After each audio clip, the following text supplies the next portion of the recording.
visited China in December 1988. And if you recall that long handshake he had with Deng Xiaoping, and there the key word that came out was the Asian century together. Of course, today we are nowhere near them in hard power. But if you look at the overall concept of cooperation, the one that I am talking about, the new global governance system under that, there's plenty that the two countries can do together. And then we are doing all this in partnership. And there's another thing I want to tell you. One concept of China, which was given out by Xi Jinping, is called the Global Civilizational Initiative. A similar thing has been said by Putin also. And that is, we don't want to interfere in any other country's culture, in their way of thinking. We want to learn from it. You see, now they are a civilization state. Unlike America, it's a nation state. China is a civilization state. India says it is a civilization state, but actually it is not.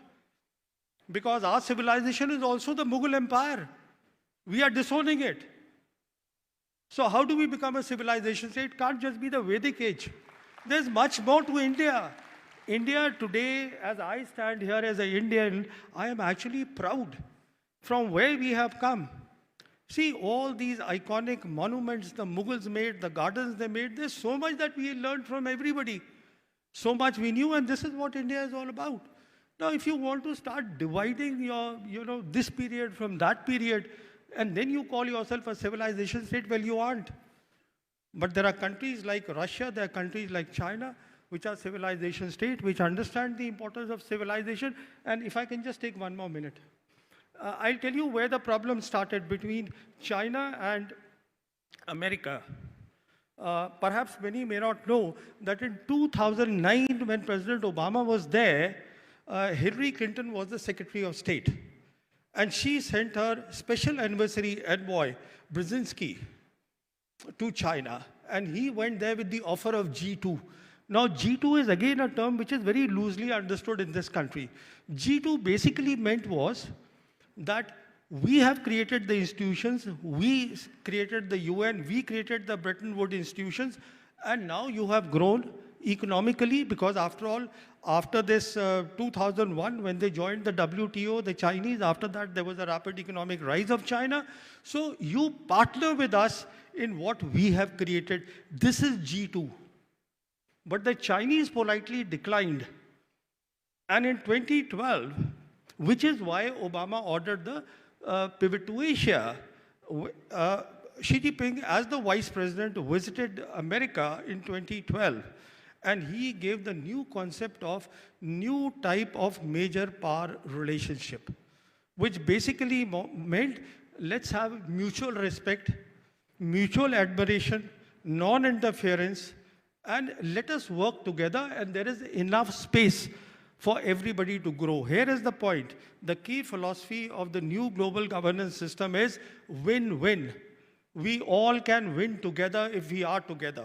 And that is the whole concept. It is applicable to international relations as much as it is applicable to today's India. You see, today's India can only win if all the people of all religions, castes, and subcastes, they all have to work together. Only then the country can progress. So here, I would like to bring to your notice our leader, Geopolitical Venkatesh Rao, D.V. Rao. He wrote in 1971, all the global south countries can develop independently when they get rid of the imperialist grip and take the help from socialist countries like China. Then only it is possible for a third path of development, or what you are envisioning, a new world development, model of development. He wrote in 1971 in his book. Thank you, Is there sir. a third path for Indian economy like that? Thank Hope you. Thank that you. will come, sir. Thank you. Mr. Sani, I can see at least 10 other people in the audience wanting to ask questions, but we have run out of time. Thank you so much for this wonderful talk. Thank you very much. Thank you.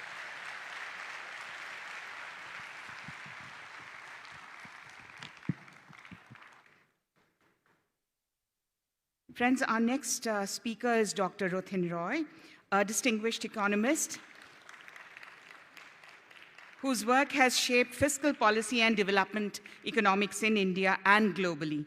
Currently the Managing Director of the Overseas Development Institute in London, he has also served as CEO of the National Institute of Public Finance and Policy, Economic Advisor to the 13th Finance Commission of India, and member of the Economic Advisory Council to the Prime Minister.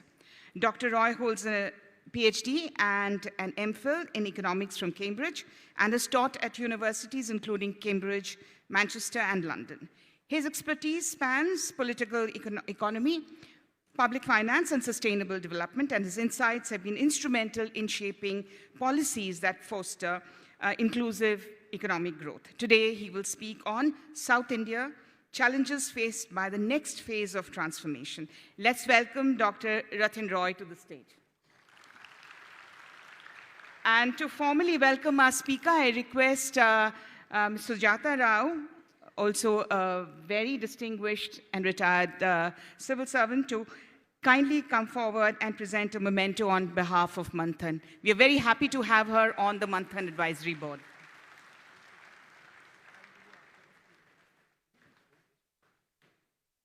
Dr. Rathin Roy. Yes. 35. That's my slide thing. Touch this to move it, right? Is it on? Put it on. Good morning, everyone, and I'd like to first begin by thanking the organizers for inviting me. This is the second time I'm speaking. The first time was online during COVID. So it's very nice to be here. And now I'm a Hyderabadi since last year. So it's even better to be here as a Hyderabadi speaking to you. So let me start by, I used to live in Bangkok. And let me see, are you able to see that? Well, we'll see how it goes. So there's a thing that if you've been to Thailand, people say same, but different. Which means, we are similar, but we're actually different. And that's the core of my thesis, moving away from geopolitics to a very sub-local theme. Since I now live in South India, I think I should work on South India. And what I want to say is that we have an existential crisis in this country that has to do with deepening of division in many dimensions between the peninsula, which I define as the 5 southern states. I exclude my own state, Maharashtra, and for obvious reasons, Gujarat, and the Great Indian Plain, which is the rest of North India. But that difference can be bridged, but one of the problems in bridging it is, in fact, what South India shares in common with North India, with the Great Indian Plain. Hence, same, but different. Let me elaborate that.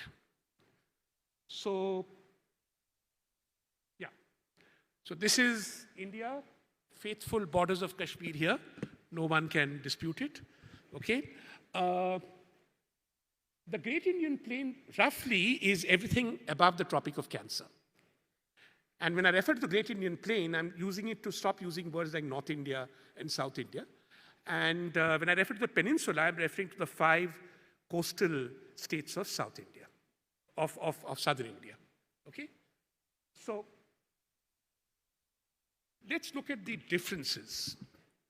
Every state in the peninsula, including Andhra Pradesh, which is the poorest, has a per capita income per person, which is at least double that of any Great Indian Peninsula state if you exclude Delhi. Delhi is a bubble, it's a courtier city, so leave that aside. Yeah. In fact, Tamil Nadu and Kerala, the 2 most prosperous South Indian states, are equal to, not even close to now, Indonesia in terms of per capita income. It's about, Indian average is about $2,600, $2,700.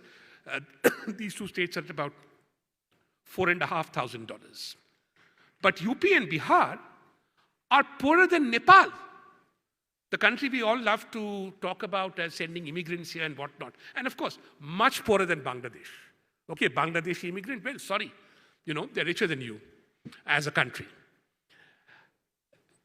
HDI, life expectancy, health, education, attainment, poverty ratios in Tamil Nadu and Kerala are equal to a developed country, many developed countries. Think of Czechoslovakia, Romania, that level of human development.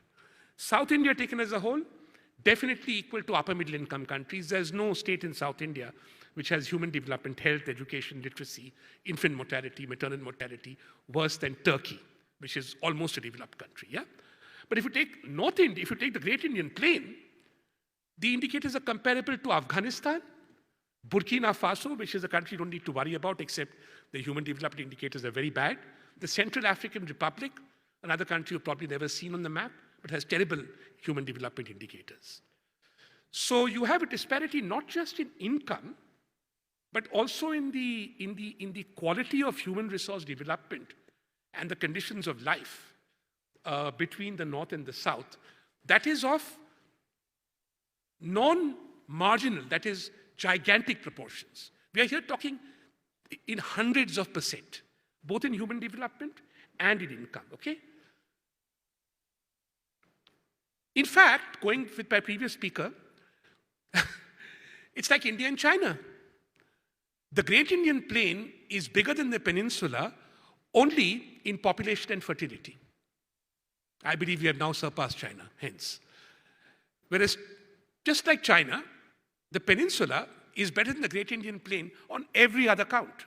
You pick something, economic or socio-economic, well, most socio-economic things that are measured to measure socio-economic prosperity, the peninsula is better, much better. So in that respect, the kind of difference you see between India and China, you're seeing the same magnitudinal difference between the peninsula and the Great Indian Plain today. Why does this matter? Because population matters politically. And you may be aware of this, we have our parliament does not represent fairly the population of our country according to where they live. The South, that is the peninsula, has far more representation in parliament than its population would warrant. And the Great Indian Plain has far less representation in parliament than its population would warrant.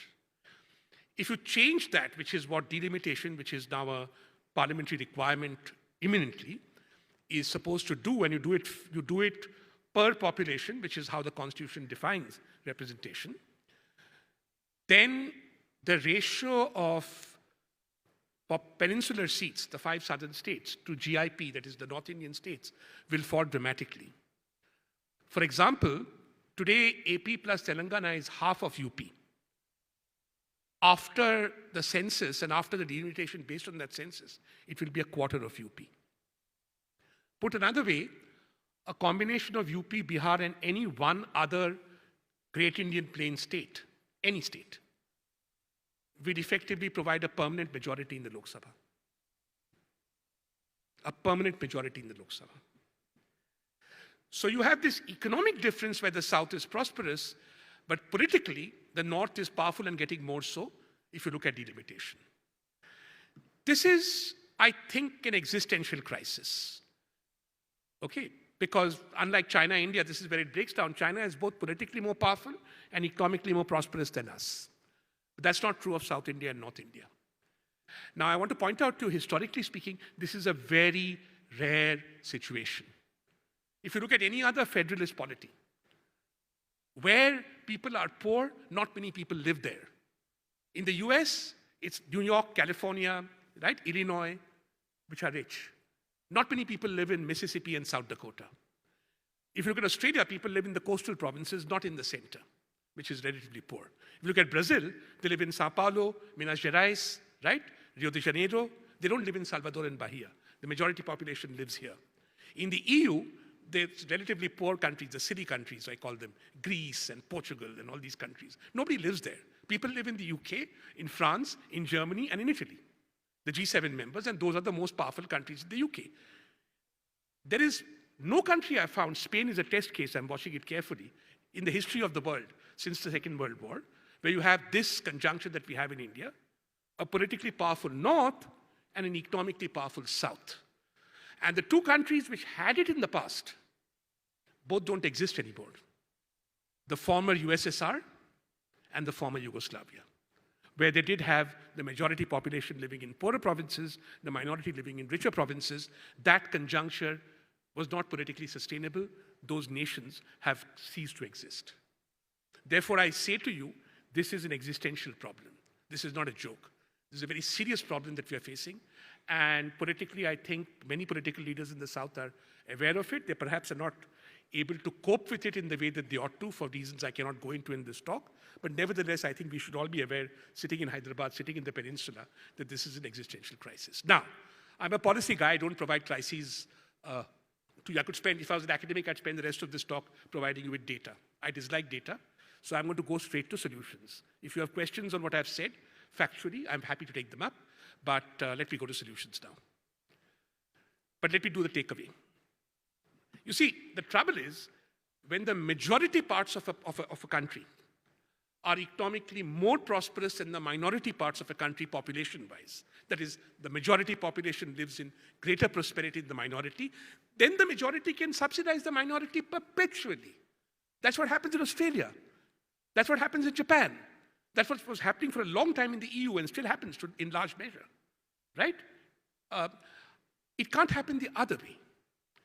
And therefore, we are bound to have existential conflict very, very soon if this state of affairs continues. Therefore, a solution, a political solution is imperative. And let me present to you the possibilities. I think there are three scenarios for political convergence, okay? I'm an Indian, I want convergence. I'm pointing out to you a clear and present danger to our country. And in that spirit, I need us to take that seriously. Not denial. Please do not repeat the Battle of Panipat again in our contemporary lifetime. Okay? Do not be in denial. This is serious. I think there are three things that can happen. The first is that the income of which is my preferred solution, the income of the north of the Great Indian Plain grows faster than the income of the south from now on, so that there is economic convergence, right? This would be ideal. And that is what, in fact, economics, envisages. That where labor is cheap, where capital is scarce, labor and capital will move there, and there'll be convergence and equalization. This may have worked 15 years ago. But now we have a 300% differential in per capita income, and the quality of human capital is so different that moving this needle is going to take a very long time. A very, very long time. It's not going to happen in the lifetimes, I think, of most of the people in this room. Okay? But still, if you are able to come up with a long-term strategy to do this, which everyone buys into, and I'm looking here very carefully at the next Finance Commission, then we can possibly have a national grand bargain, where we can say, okay, we postpone delimitation, you have rights, we recognize those, but we postpone them until there is some economic convergence, and then we can alter the state of the Lok Sabha eventually when that happens, or we can do it in a staggered fashion. But that is not an offer at the moment.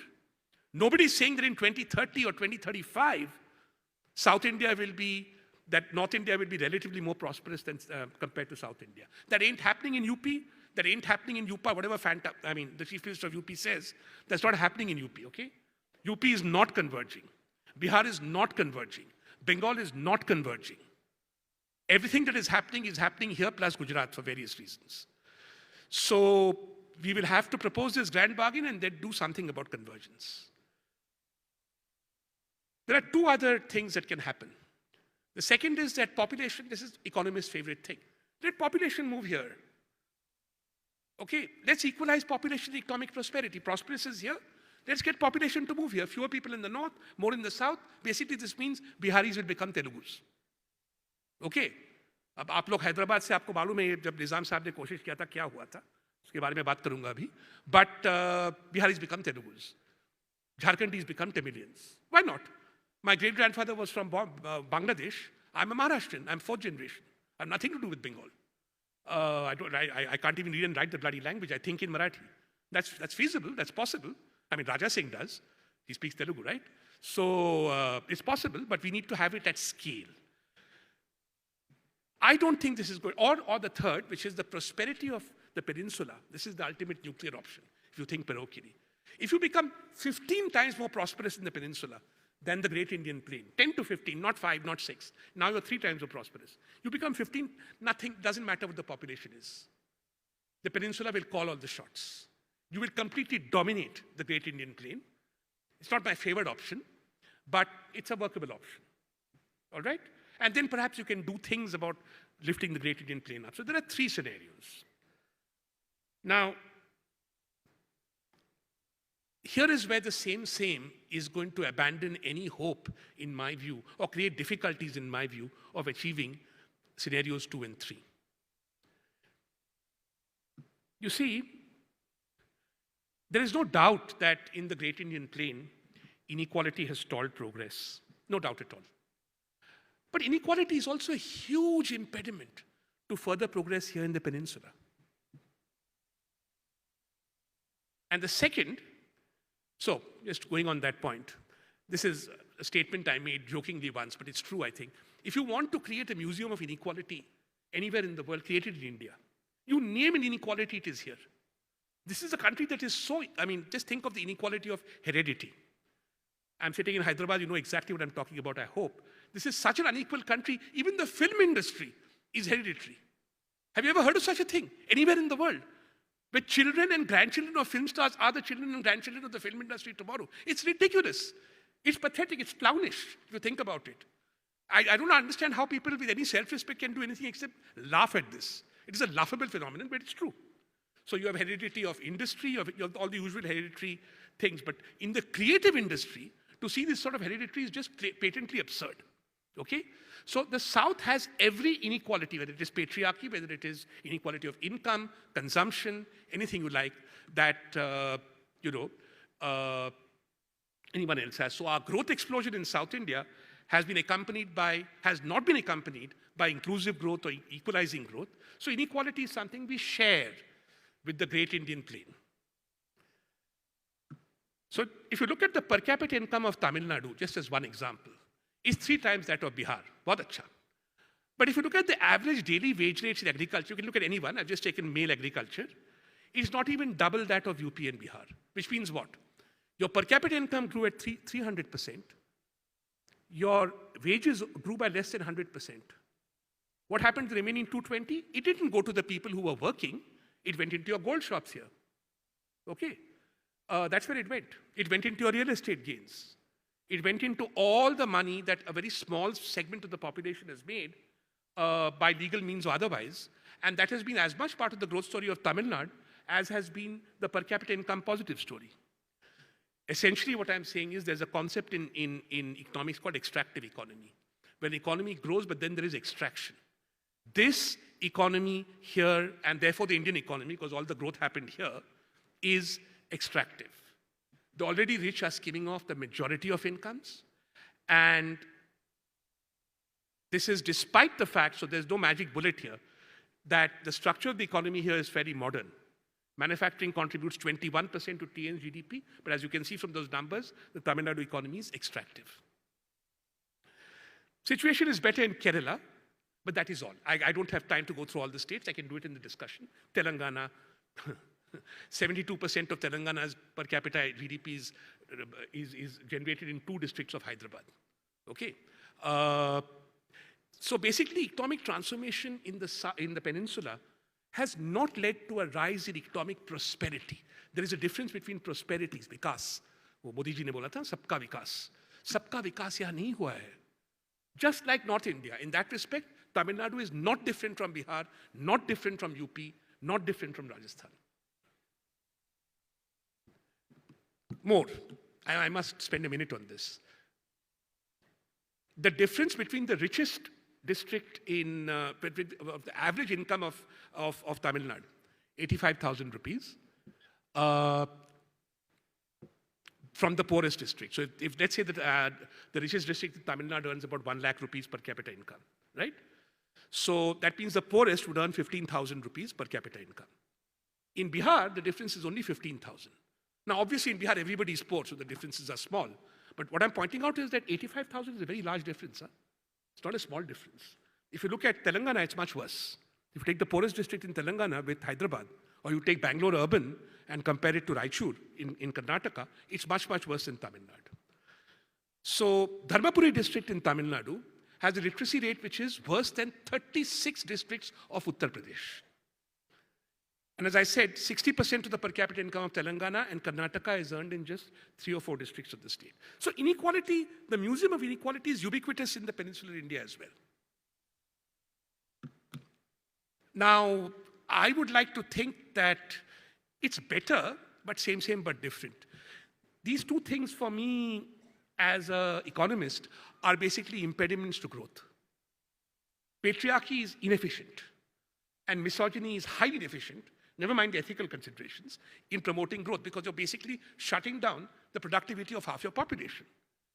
And frankly speaking, I mean, you just look at Mr. Prajwal Revanna, or watch one of these Telugu movies, or see how a female tourist in Kerala is treated. There is no great advancement in gender equality happening here. Okay, there may be marginal differences, but the difference is not transformational. It is certainly not at the same order of difference as the per capita income of Indonesia versus Tamil Nadu, if you look at misogyny and the reduction in it. Okay. Hyderabad, you know this, I hope you know this, is my judgment, having traveled all over India, is this city is as filthy as Patna. And man, you have to go to Patna to see what a filthy city is. Okay. But this is getting there almost, especially if you go to Barkas or Charminar or even Banjara Hills where I live. It is filthy. Except in these bizarre gated communities. And speaking of gated communities, when I looked at one, I asked somebody, I said, why is everybody's undergarments hanging out in their balconies and why can I see them? They said, Vastu. So whole of Gachibowli has been built on Vastu, apparently. All right. Now, you can't really create a modern society if you're going to do Vastu and you're going to do rubbish throwing on the road and traffic rules. This is like a tier, I keep saying Hyderabad is a tier 1 city economically. It's like a tier 4 city otherwise. Nobody wears helmets. People drive on the wrong side of the road. Everyone's very polite when things crash. That's good. But that's about it. The traffic rules in Hyderabad, or for that matter, Kerala, are not even Indonesia levels. They're not even Sri Lanka levels. Okay. Building regulations are a mess. You live in Hyderabad. Anti-polluting laws are a mess, and they're flouted with, everything is flouted with as much impunity in Chennai and Bangalore and Hyderabad as they are in Delhi, Jaipur or Kolkata. I don't see any great transformational difference between South Indian urban centers and North Indian urban centers. So if you take inequality, if you take the social conditions, I'm giving you some examples of patriarchy, misogyny, casteism, there seems to be, okay, caste, should I talk about caste? I don't think I need to talk about caste. Okay, I've now, within 6 months, I may not have learned much about Andhra Pradesh. I'm half Telugu. I know every caste and subcaste in this, in the two Telugu states by heart because I needed to survive here. Okay, I need to know who's a Kamma, who's a Reddy, who's a Velamma, who's a Kopu, who's a Komti. Okay, everything happens on that basis. Associations are formed on that basis. Restaurants are run on that basis. If I discuss in a private dinner, you know, who owns what hospitals, pat, everyone knows which Kamma owns what, which Reddy owns what, which Kapu owns what, which Komti owns what. So what is different here between Bihar and Andhra? Zilch. Nothing is different. So my conclusion is that clearly, all the things we economists thought and Mr. Amartya Sen thought, we were so wrong. Highly improved per capita income, highly improved human development has not brought about in the peninsula the kind of societal transformation that would permit progress to the next stage of prosperity.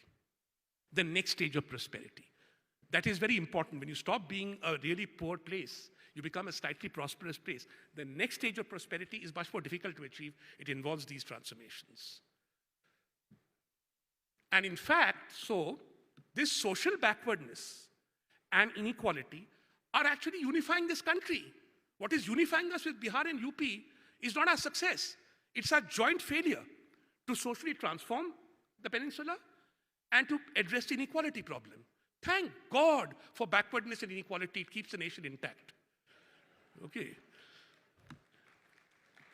But there is a consequence for this, which I'll conclude with.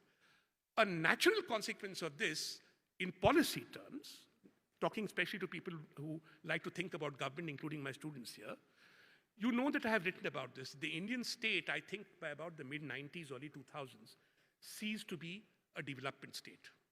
We have stopped doing development a long time ago. I'll do this by example. I know I keep going in and out of the country. So I came back last to work at the Finance Commission when India was shining. Vijay Mallya was a superstar. You know, everyone was drinking malt whiskey and deficits were falling and doing well. Kids here have not seen that period. It was great. I wish I was in India then. I made a mistake. Everyone, all my friends made money then. No one's made money since. There was a period between 1999 and 2008. Everyone of my generation got rich. I should have been here. I was in New York. My mistake. Anyway, so I came at the cusp of that back to India. And I met Mr. Monte Kaluwadia, who was then our deputy chairman of the Planning Commission. I said, Monte, this Narega, I understand why you're doing, I understand it and you're doing a good thing, I'm sure. Why are you doing it at the peak of our prosperity? If you're growing at 10% a year and everything is going well, why do we need an employment guarantee program? It should just happen, right? So he fluffed the question. But now I realize why. See, a lot of the things that we have done in terms of government spending, which is what I study, you know, when I'm not being political, is basically telling people, as part of this great Indian story where we have all prospered, most people in this room, sorry you didn't prosper. Like I've shown you in South India, so many didn't. Here's some money. See, if you're going to be so prosperous that you have a per capita income of 4,000, all that big talk, or Telangana, you should be able to get enough money to go to a bank, get an EMI and build your own house for 10, 15 lakhs. That's not available. So what do I have? Pradhan Mantri Awas Yojana, KCR ka dignity housing. Why? In a market economy that's prosperous, you do not have to compensate people like this using the public exchequer. They should be able to use their own money to go and buy these things, right? I'll give you another example from Tamil Nadu. The salary of the best manufacturing job you can think of in this country, in my opinion, if you're lucky, if you're fortunate enough to get into government, that's a different matter. That's the best job to get. Work is entirely optional. But if you don't get into government and you have to work in the private sector, then a manufacturing job is great. What kind of manufacturing job will give you the best? What is the dream manufacturing job? If you just give up joining TPSC or something and becoming a police constable, what is the best thing you can do? You can work for Apple, right? You can work for Samsung, right? Those factories are in Tamil Nadu, right? You know what the median wage of somebody with 5 years work experience in Samsung or Apple is? It's 50,000 rupees a month. The average wage is lower. This is the median wage. Average is 40. 50,000 rupees a month, ladies and gentlemen, does not qualify you to be prosperous enough to pay income tax. Which means the best paid manufacturing job in this country generates a wage that is not sufficient to pay income tax. Forget prosperity. You start paying income tax at 1 lakh rupees a month. Okay? So there is no universal prosperity happening in this country, even in the leading edge places. And this is not happening in the South because Samsung and Apple are both in the South, right? This is not happening in Accenture's here in Gachibowli or whatever that fake Phoenix, Arizona that we have built here is. It's not happening in Whitefield or whatever it is in Karnataka. It is not happening in Chetan Bhagat land. There is no universal prosperity happening in this country, zilch. And that is particularly true of the South because the North never had prosperity. The plain never had prosperity anyway. So, what are the consequences? The consequences are that the peninsula punches much below its weight in terms of prosperity and social cohesion.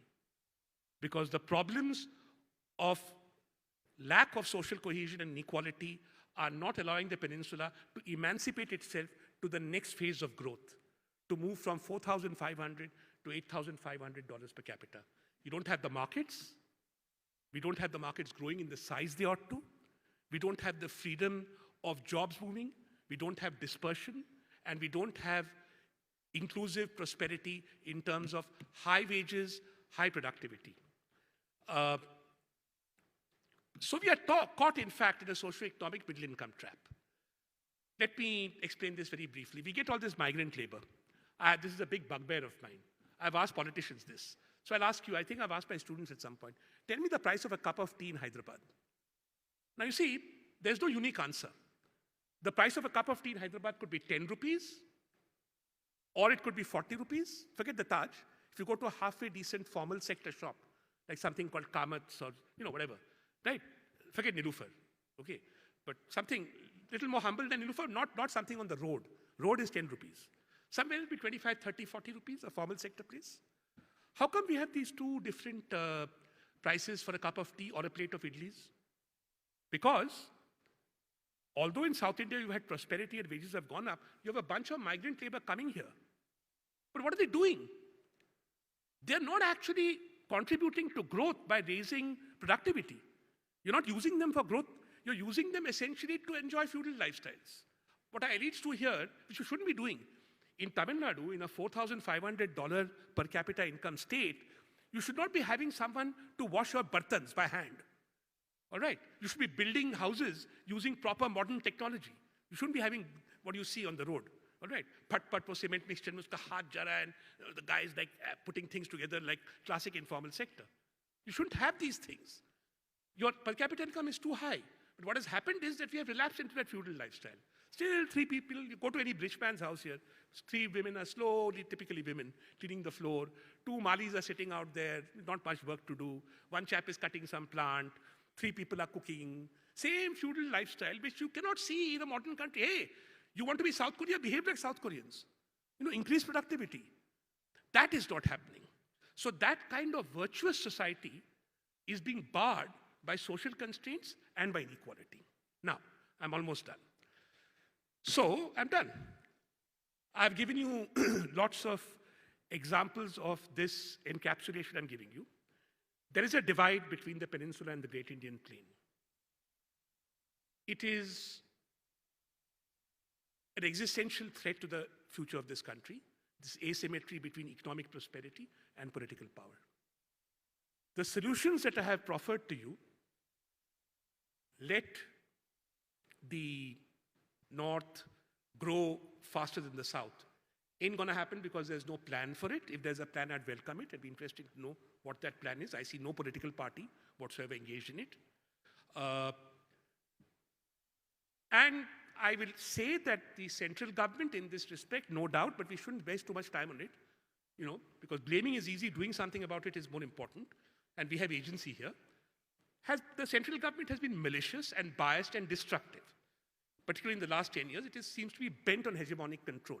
And since the vast majority of the states of this region do not vote BJP, they want to control hegemonically, right?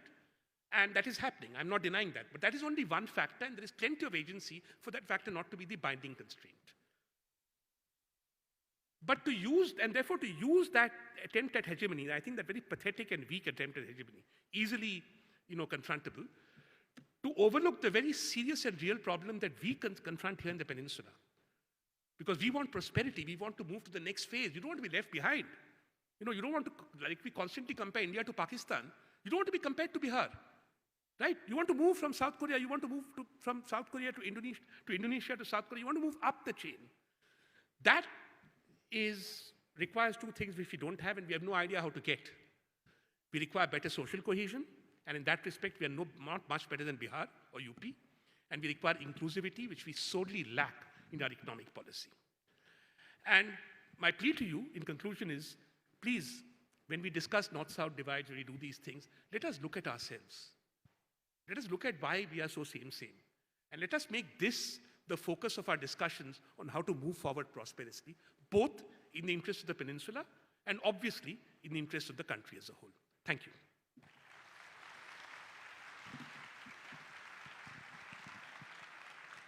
Thank you, Ratin, for this absolutely fabulous talk. And before I open the session up for a short question and answer session, thank you for bringing up caste and parochialism and superstition. We've very effectively taken it also to America. Prosperity doesn't seem to have helped. Can I see some hands go up? I don't see them. Yes, you. I'll come. Can some other hands go up at the back? Let me look at you. As Mr. Roy, I was also away from the country during the prosperous time. Are you able to hear me? Yes. So my question is, since you've suggested the feudalistic lifestyle, getting the society away from the feudalistic lifestyle, what are your suggestions from the grassroots level? Is there any plan, is there any suggestion for common citizens to follow or come up with a plan so that we could, all of us could contribute in some way? Well, we could start by not being afraid of asking some fundamental questions like, how many Dalits in this room? Next question. Yes. Yeah. The lady there. Hello, sir. My question was, if you think that the peninsula... Yeah, go on. Sir, I was wondering if you think that the peninsula at least has a better shot at resolving structural issues.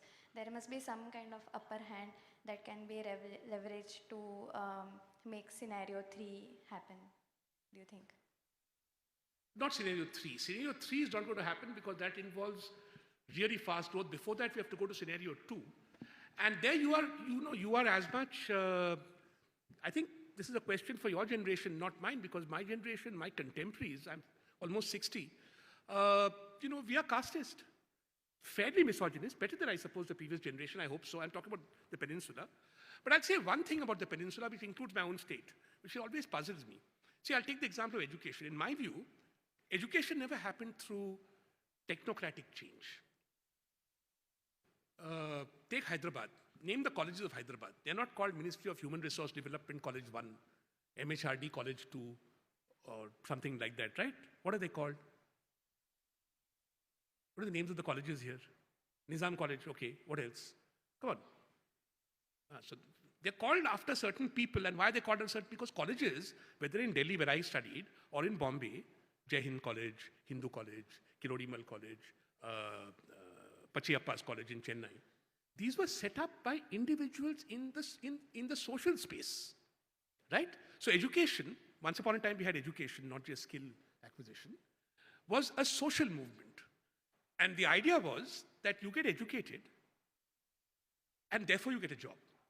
Now, part of the idea that education therefore should be universal would obviously be then to try and address, you could either gate it, many colleges did that, or you could address it by being more inclusive in who you admitted, how you interacted, where you lived, right?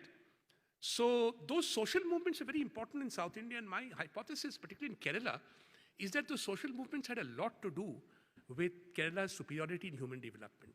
And a lot to do also, I think, in many of our states with the pressure to improve human development consciously relative to the North. The North was far more impoverished in terms of social movements than the South was.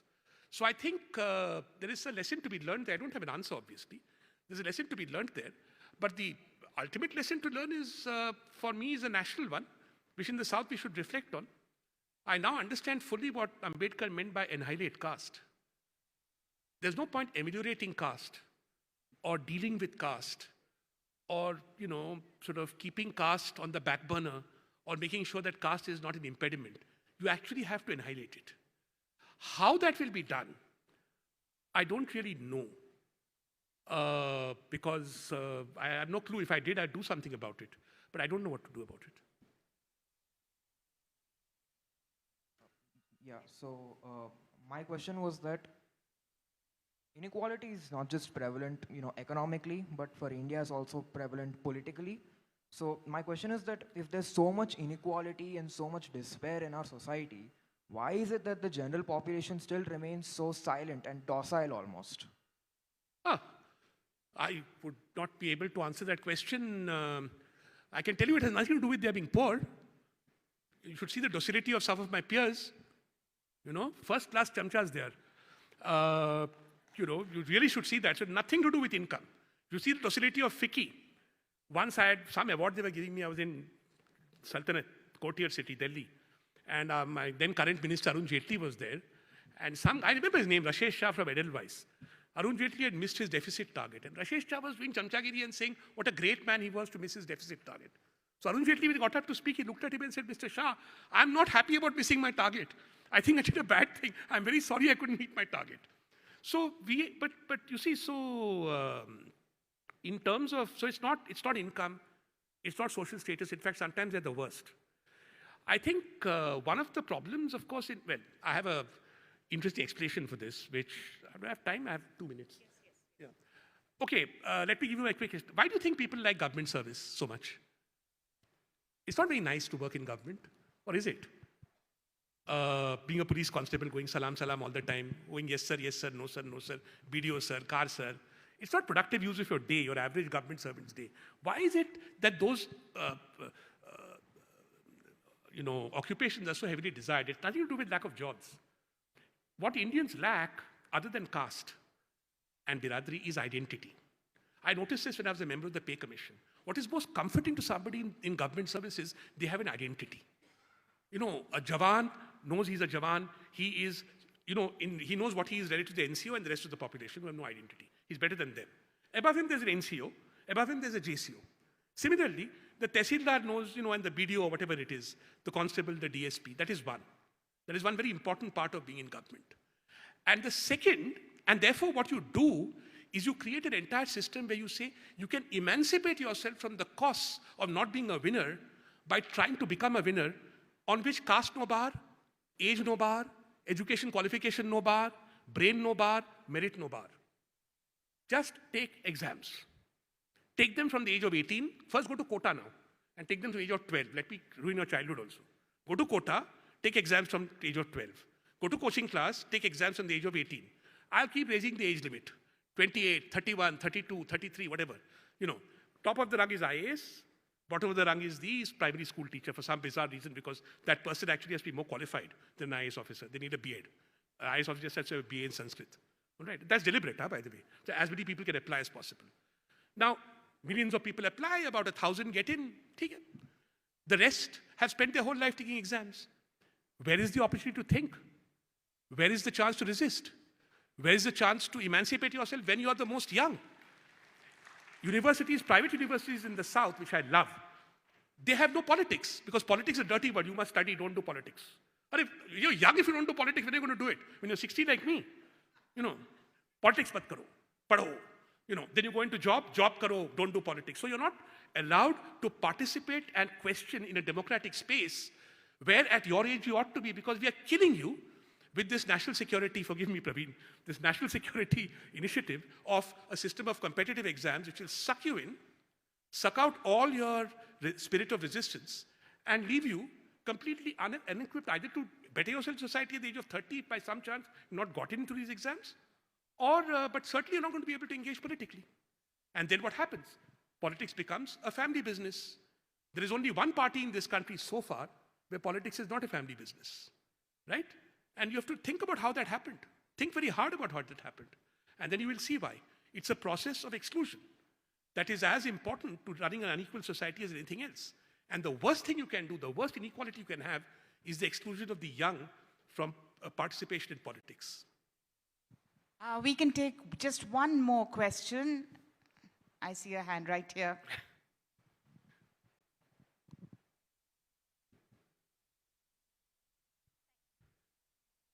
Hello, sir. I am Anandi, and I'm so excited to be here. I'm a grade 11 student, and I actually noticed a thing which you said in your talk and also in our society, that, like you mentioned just now, most of our youth, I think all of our youth, my friends, the classmates around me, all of them, I think I would include me too. All of us are living in a bubble where we're just talking about the hatred and sorting out the differences between us.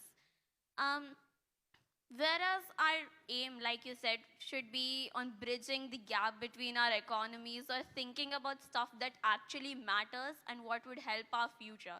So I would like to ask you, what was one thing or one advice you would like to give to my generation? Thank you. That's a fantastic question. And I'm running out of time, so I'm going to take one extra minute. Yes. But I will answer that by giving you a very interesting example from our Constitution. You've asked me a grand question. I can only give you a grand answer. I can unpack it later. Our Constitution preamble, which you must have read, I hope you have, speaks of three things, three qualities that we must embody as a nation: liberty, inequality, and fraternity. But notice in the preamble, in the very preamble, the Constitution enjoins it upon the state to secure the liberty of its citizens, to foster, to bring about equality between citizens. These are tasks of the government. And to promote fraternity. Promote is not a task. You can't tell your, as a line manager, you can't tell your worker, go and promote production, right? That's not a task. Why are they saying that? Why does the Constitution say that? The Constitution says that it's a very interesting essay by Dr. Ambedkar called On Fraternity.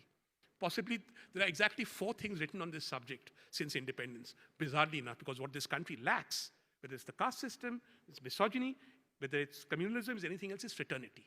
Hindi mein kehte hai bhaichara. So, the promotion of fraternity is everybody's job. It is the job of society, it is the job of the individual, it is the job of the family. What has happened in your generation, of course, is that there are 2 or 3 challenges to this. One, because we're a scarcity economy, you have been told, as a precautionary measure, to worry first about yourselves, then about your parents, then about your children, then about your extended family. That's how we think. Now, if you're going to be a successful nation state and a successful society, we will have to think beyond that. We cannot all be atomized clusters of family biradris, right? So what you can do to cross this is to ask uncomfortable questions. How many Dalits did you meet and talk to today? How many Muslims do you know and work with? When you talk to people who are less poor than you, what is it that you talk about? Is the relationship equal? Do you talk about things in common? Do you make the effort to talk about common things? These are fraternal. How do you deal with people when you're on the road?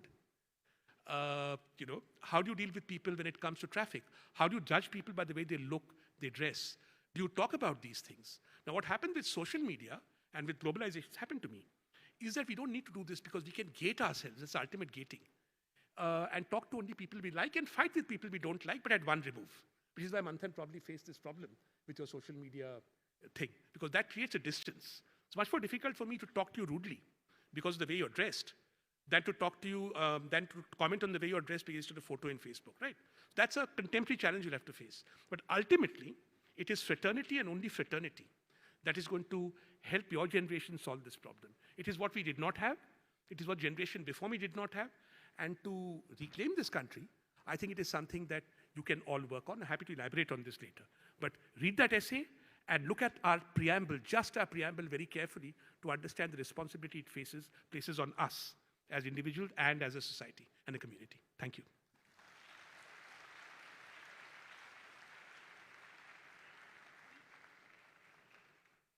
We can take a couple of questions more because chai has gotten delayed. We'll take a little more time for Hyderabad. tea. It's being brewed. Chai. This is Parso, Hyderabad, parso. okay. Yes. So I see one hand here. And Sanjay. one second. After him. Sure. Please go ahead. Yes, my question to you is, there's one word that was missing in the solutions that you spelt out. Feudalism. You have completely ignored the fact that all the factors that you spoke of, including casteism, so on and so forth, are a derivative of our feudalist past. And we still claim, we still hang on to the evils of that system. Your comments. I agree with you. I think you're right. I haven't looked at it. In fact, if you like, there's one thing that is different from feudalism today as opposed to feudalism yesterday. Those who are genuine feudals here, I hope there are some, will know that you're supposed to exploit the people who are under you, your serfs. They're supposed to make sure they don't die and fall sick and give their children some reasonable education, right? There's some basic reciprocity in the social contract that feudalism involves. Now, wo bhi chala gaya hai. So you have feudalism without benefits. Yeah.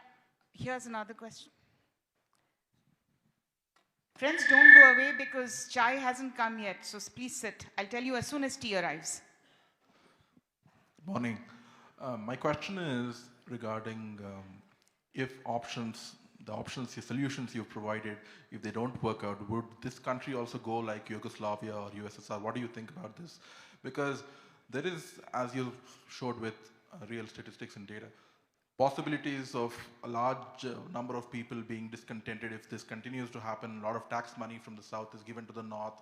Recently, a bullet train map, proposed map or something had come out. There was no mention of any bullet train in Andhra Pradesh, Telangana, like little bits of covered, but till Bihar there was, a proposed bullet train or something. So, what is the chance? I just wanted to know that. Thank you.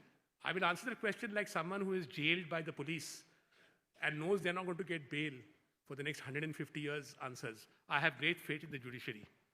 So like that, I'll say I have great faith in India. और कुछ नहीं बोलूँगा, वो jail में डाल देगा. There's a gentleman here waiting. After him. Sir, excuse me, sir. I'm coming from Kakinada. My mother's from there. My name is Krishna Mohan. I'm asking one curiosity doubt because of is a society facing so many troubles in nowadays. But I want to ask one question straightly. What is your answer to the problem of ending economic inequality in today's society? What is your straight answer? So it is a bullet, like a bullet answer. Yeah, before you, that straight answer, we'll take another question. He can answer that together. I'll give you a bullet answer. Sir, namaste, sir.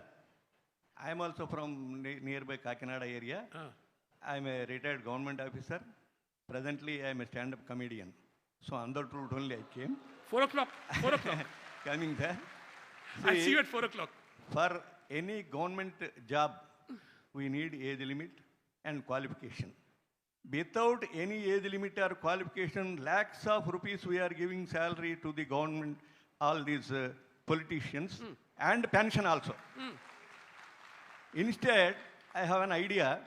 For every service, there is a tax. For every service, there is service tax. See, the politicians say, we are serving the country. Why can't we collect some service tax from all those politicians? Now your bullet answer. Okay, my bullet answer to you, it's a very good question, sir, thank you, is if you hire anybody in your house, or an electrician, or a plumber, or a carpenter, or a taxi driver, an Uber driver, or a vegetable seller, anybody, pay them 20% more from tomorrow, yourself. And for the state as a whole, make sure that wages are a policy objective, incomes are a policy objective, and make sure the share of wages compared to profits goes up. And number 3, impose a service tax on all gold sales and all real estate transactions immediately worth 200%. My policy target should be that gold shops in Hyderabad should half.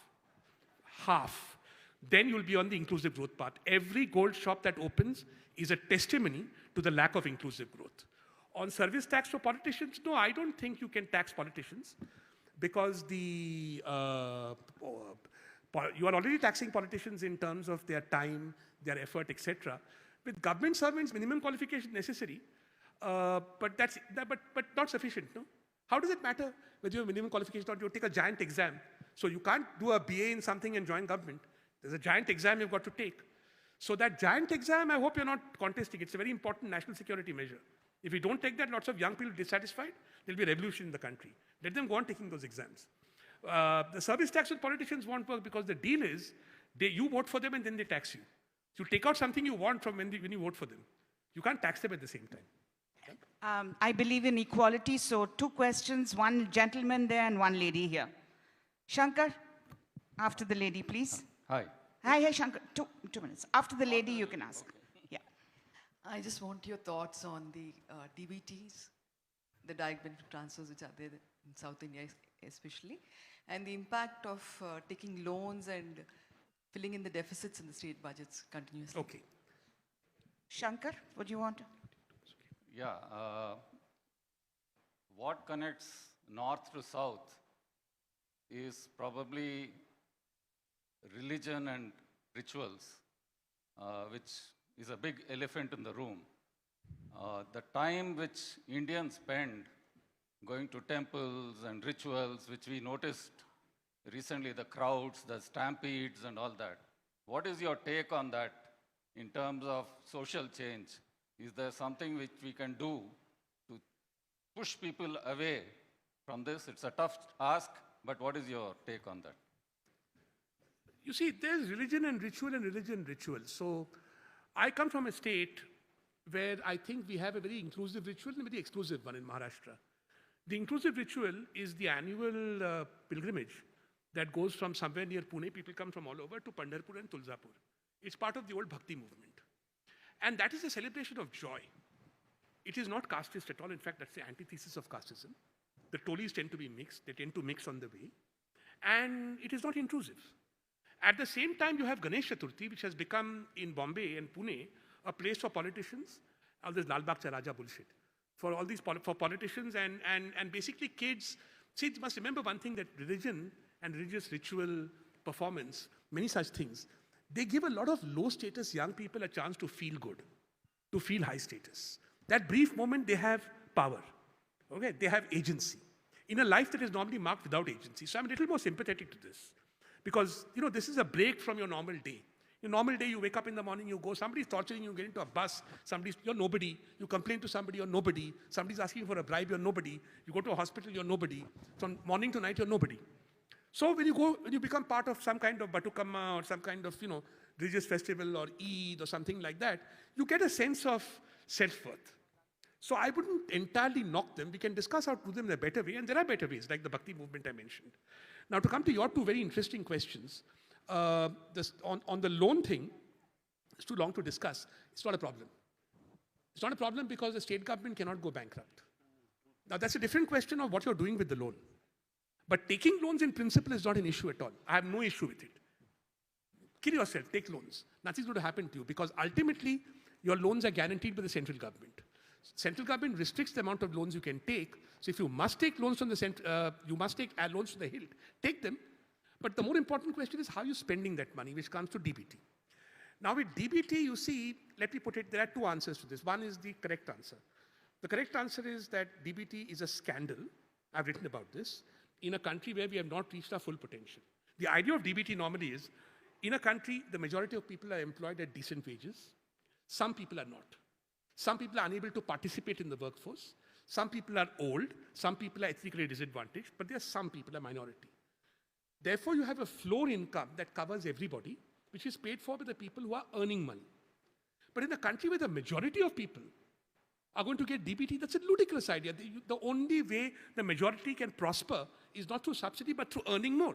So I think a wage policy, getting more wages, is much more important, is much more crucial than a DBT, and a DBT is a distraction.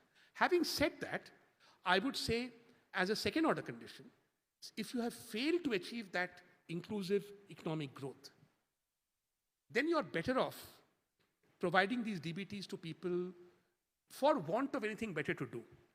Now, I hope you will agree. Let me take one example. I'll take example of two policy measures, both of which I support. One is the free bus for women here, and the other is cycles for girls in Bihar, years ago, Nitish Kumar. That is not going to end misogyny. Misogyny will end, it requires much more fundamental and deep action. But confronted with misogyny, confronted with continuous discrimination against women, better than doing nothing is to give a free bus pass, to increase agency, and to give young school kids cycles, women, girls who go to school cycles, to increase their agency and improve their autonomy. Since we are not able to do anything in the society about patriarchy, it's a horrible admission of failure. We have failed in addressing patriarchy, but as a palliative, I do not mind such direct benefit transfers. Okay? Thank you.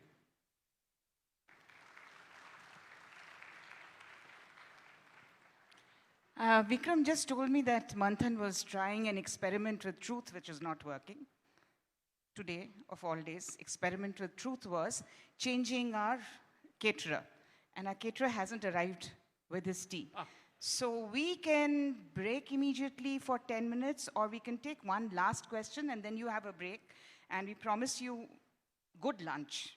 You'll have a little break. Please bear with us. So I see one question there. Rathan, please hold forth. Yeah, no worries. This gentleman here is already standing. Yeah. My name is Muhammad Fazil. I'm a PhD scholar in the Department of Sociology, Manu. So I would like to ask the question like, do you think that our nation has failed, okay? And we have many affirmative actions like reservation. So how many more years it will take to get the full benefit of that to all the citizens? Let me answer the first. On reservations, you see, again, there's a phrase in French, for the main, for want of anything better. Let me give you one example, and you can get into endless, discussions on this. You know what percentage of chief secretaries and top people in the government of India are Dalit? It's very small, since low single digits. Why? You have 25% reservation at the bottom. Now you ask a smart IAS officer, one of my contemporaries, because they joined very late. We joined. I said, why do you join early? You're on the Tamram Iyengar, so you joined early. Why did he join or she join late? To explore those questions. So what happens is you just take reservations for granted. What is happening is that you're giving reservations to people at the entry level, and you're giving reservations to people to jobs which the elites don't want anymore. Right? And then in any case, the most successful place where you have reservations is, to some extent, reservations work is in the public sphere. Can anyone guess? Really successful compared to the IAS. In terms of the outcome you want, which is you want more Dalit secretaries, right? I do. So if you agree with me, that has failed. Where has it succeeded? Guess what? Judiciary. Why? Why are there relatively more SC and ST and OBC judges in the judiciary and minority judges as compared to the IAS? Because they reserve right all the way up.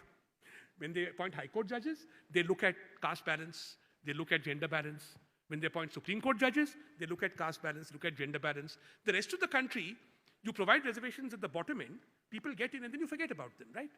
So reservations are not going to be a lasting solution. In terms of your question on has India failed, I grew up in Bombay and I grew up near Bollywood. So I have this picture mentality.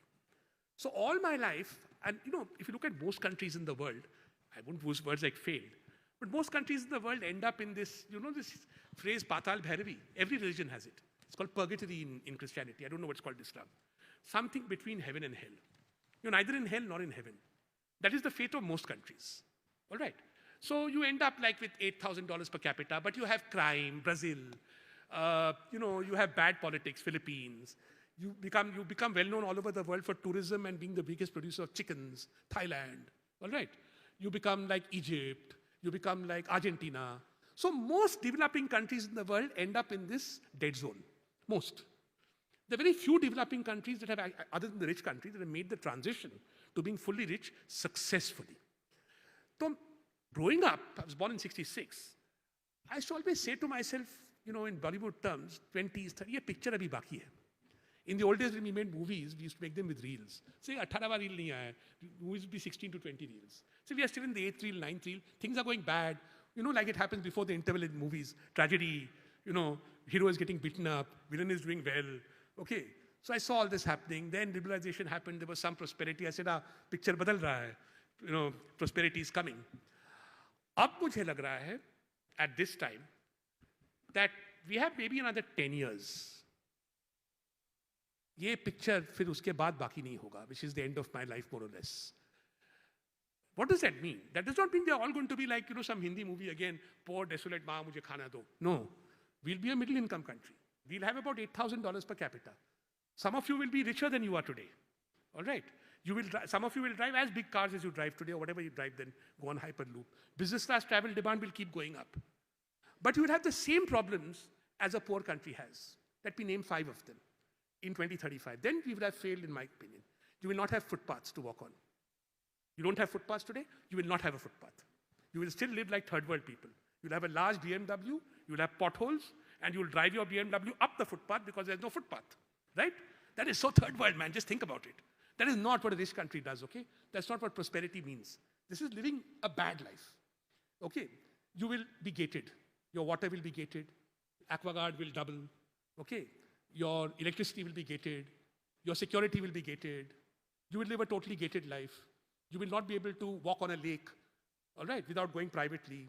You will still have politicians and IAS officers getting special darshan in Tirupati instead of having proper sarvajanik system where everyone gets darshan properly, all right?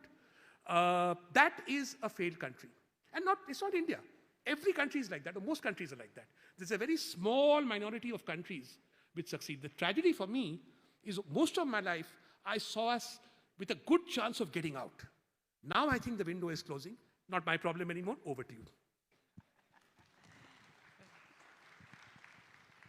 Ratan, thank you so much for this absolutely wonderful talk and for holding forth for so long. Our tea still hasn't arrived. Friends, we will break. We will have a 10-minute break. I'm very, very sorry about the tea situation, but if you're lucky and it comes, then you will have a cup of tea. Please come back to the hall for the next talk by Mr. Colin Gonzalez and be here in 10 minutes. Thank you once again, Ratan. Thanks for this talk.